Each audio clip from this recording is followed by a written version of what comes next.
G'day YouTube, warbles on a lot here. This is the nifty HR 21 4x4.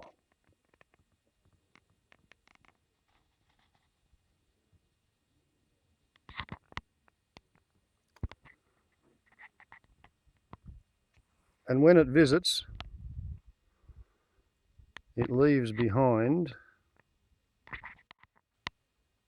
droppings.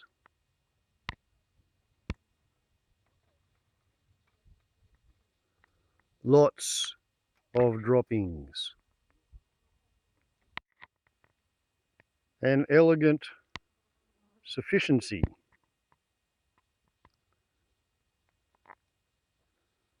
Of droppings.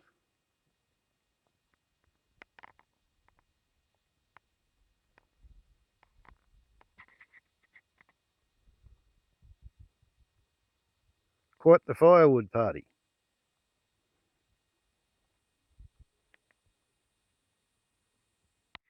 I did originally have the nifty booked to show up here on the 8th of November. But the fire weather forecast, aka Firecast, on the 7th for what the 8th was going to be like was so dire that I cancelled. And yeah, it took 6 weeks to be able to get back to the top of the list. And the reason I cancelled was I didn't fancy the idea of having old mate 30 feet or so up in the canopy with wind gusting at 50 gusting to 80 kilometres an hour and 35 degree temperature and 5% humidity. Didn't quite see how my fire hose collection could keep him safe for long enough to get out of there with his machine if we got an ember attack from upwind. And 8th of November, that was the day Waitalabar was visited by a firestorm. That was the day my little boy, who grew up big and strong, drove his fire truck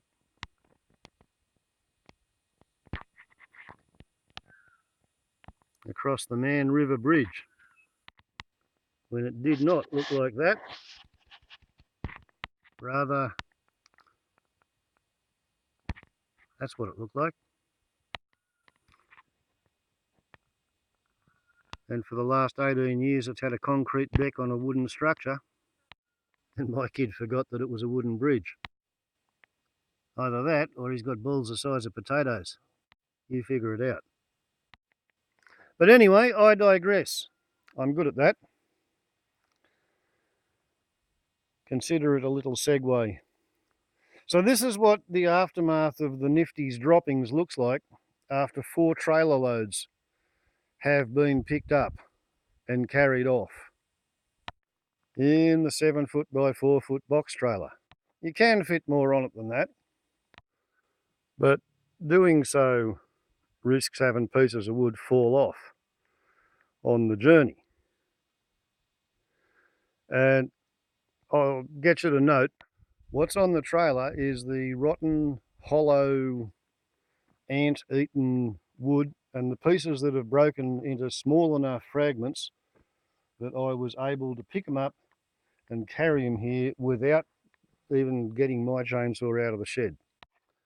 A deliberate tactic adopted strategically, because I figure it's the smallest pieces that are the easiest to ignite in the event of an ember attack. And of course yesterday it was 36 degrees here with really thick smoke, and tomorrow it's forecast to be around the 40 perhaps. Temperature records are toppling like dominoes. So I think after this trailer load I'll probably have to use my saw to shorten things like this. And it's not too bad as a piece of potential firewood. A lot of this stuff has hollows in it because it's mostly epicormal regrowth over a previous dead skeleton, which is a sign that the tree has survived previous droughts. However, some of this stuff, if it had been felled as soon as the tree died, which would have prevented it from having air dried, then it's basically a wasted saw log, because this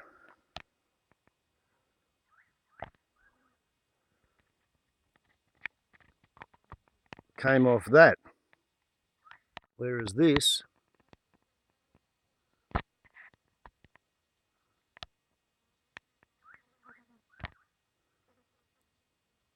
came off that.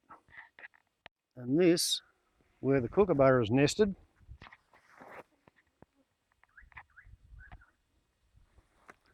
it came off that. And that whole thing was sort of hollow and rotten. And it's decorated by solid branches,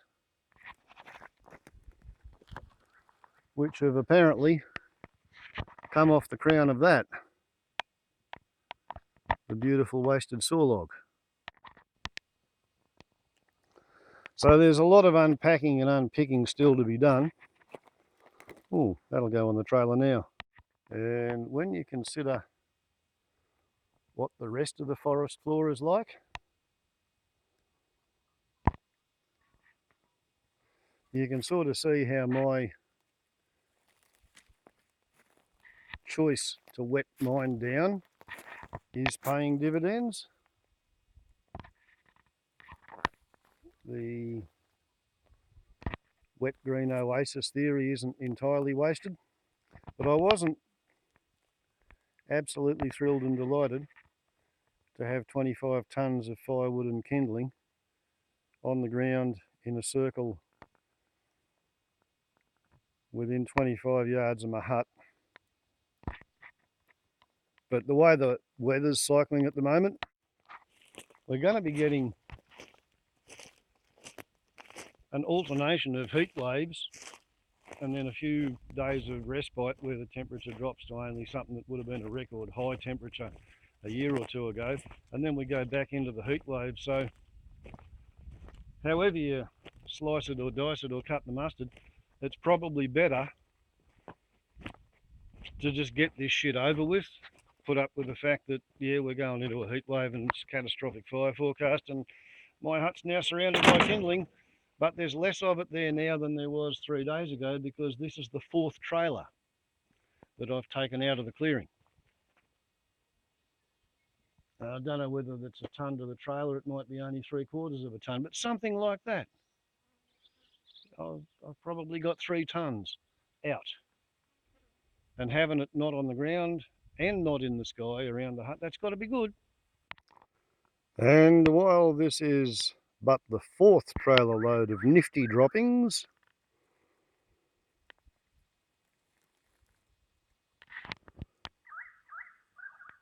it's the 20th load onto the pile.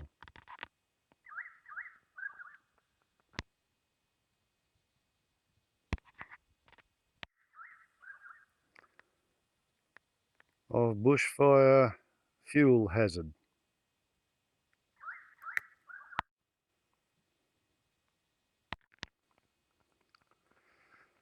To come out of what I call my defended area, which is to say the area that I can wet down with a fire hose when I'm standing, say 50 metres of hose length away from my pump.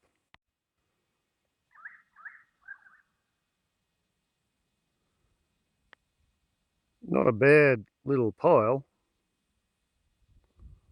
as firewood is measured. Even if I do say so myself, it might actually go close to being 15 tonnes of kindling.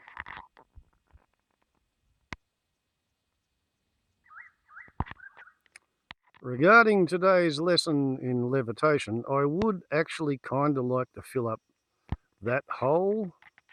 However, because the sky is so bright, it's really kind of difficult to back off enough to see me walking around from the trailer to the pile and throwing firewood without getting bright sky in the frame, and that of course confuses the CCD. Even from this sort of an angle, you just can't get around that aperture dominant light meter reading. However, if I come over here and zoom in a bit, then I can cut most of that bright sky out of the picture. I think we can put up with this sort of effect.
So that's the rough general idea of it. I'll spare you the details for the other 2/3 of the trailer. There you go. 45 minutes later.